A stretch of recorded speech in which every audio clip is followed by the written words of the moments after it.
Good morning. Welcome to Trade Talks. I'm your host, Jill Malandrino, global markets reporter at Nasdaq.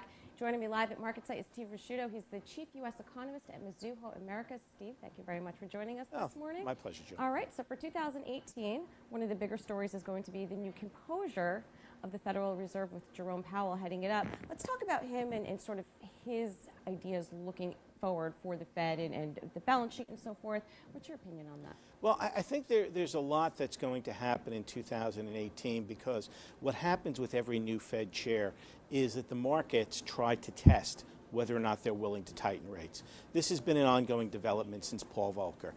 Alan Greenspan was tested, Ben Bernanke was tested, and to a great extent markets tested Janet Yellen as well. And I think this is going to happen with Jerome Powell. Now, the differences in the economic environment, each of them lead to different processes for what actually happens. But I think a combination of his needing to prove that he can tighten rates and the potential uptick in inflation in the beginning part of this year because of the roll-in of new healthcare costs to consumers out of pocket as companies look to squeeze out every bit of earnings they can by shifting costs from their expenses to their employees' expenses are going to boost the CPI, and the Fed's going to be in a difficult position of probably having to tighten rates early on in 2018. Do you think it's going to send shockwaves through the market, particularly the fixed income market? Well, I think the fixed income market to some extent is pricing in some of what the Fed has already said. It's not pricing in, oh, gee, we have to test this guy.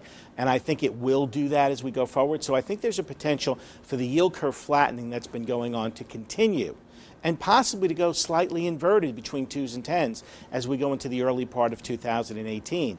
That then, I think, triggers a disruption in a financial market, whether it be equities, which are overvalued, whether it be emerging markets.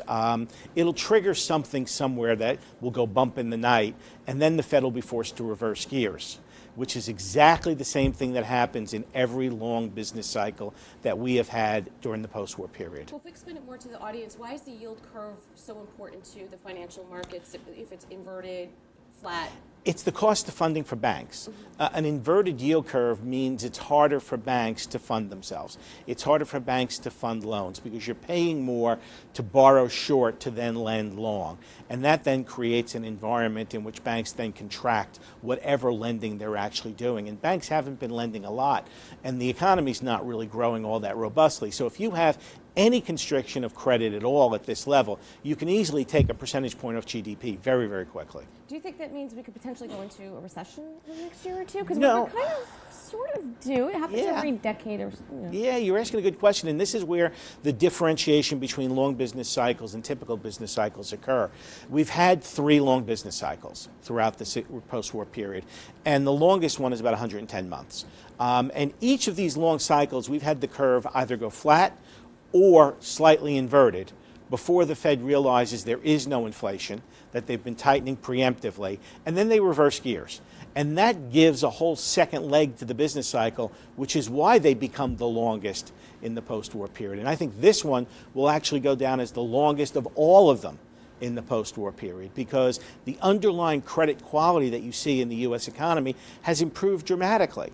Now, this doesn't say a sell-off in the equity markets or a movement in the emerging market world on a flat yield curve won't cause spreads to widen. I think they will. And that's the biggest risk, I think, for corporate investors going into 2018 is that spreads will widen. So we've been recommending to investors to basically to move up in quality out of high yield into investment grade and then to move slightly short of their benchmark in duration so they can, since they're not losing much by being shorter duration than longer duration, given how flat the curve is. And if the curve actually does steepen, they'll make a big, big capital appreciation as the year goes on. And to wrap up, in terms of the equity markets, do you think we'll have a repeat of what we saw in 2017? Because it really was quite extraordinary, the move that we had. It's not typical to see 20-25% move in the major averages. Yeah, I think it can happen. I think it can happen to the downside, however, first, before it happens to the upside.